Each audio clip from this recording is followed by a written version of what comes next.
Some years ago, a magazine ran a contest wanting to send out photographers to see the most scenic places you might find in the entire United States.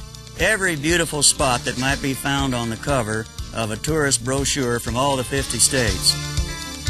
When it was all done, all the photos were in, the contest was up. Would you believe every one of those photos was shot within the boundaries of Arizona?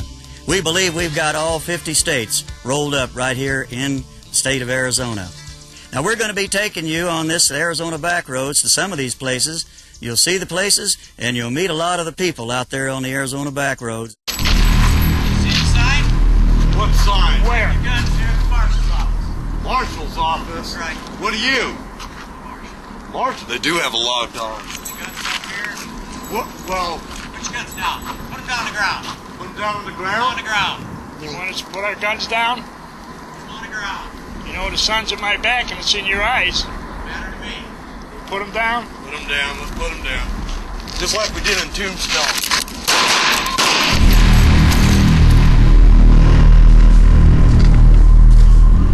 Well, this was justice in the Old West. Sometimes you get a case of lead poisoning, and sometimes when you broke the law, you wound up getting a suspended sentence over there. But the story of the caverns and how they were discovered and then turned into a treasure for all the world to appreciate is almost as fascinating as the caves themselves. It started with two young students from the University of Arizona, Randy Tufts and Gary Tenen, who became cavers as a hobby, and wandering in these whetstone mountains made the discovery of a lifetime.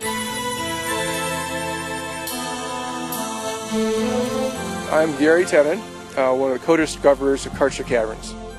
In 1974, my partner Randy Tufts and I were out on this hill looking for caves.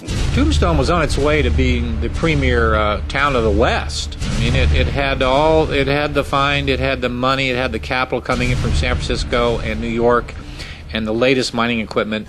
It had a very brief period of boom years, maybe about 5 or 6 years was all. But during that time, it attracted all this different element from wild women to preachers and teachers. And, you know, a great deal of the violence in these old mining towns and cattle towns had to do with alcohol. They were almost always drunk and been out on a binge when this occurred. Interesting thing about Tombstone and Allen Street, which by the way is one of the most deadliest streets in America, is if you take the alcohol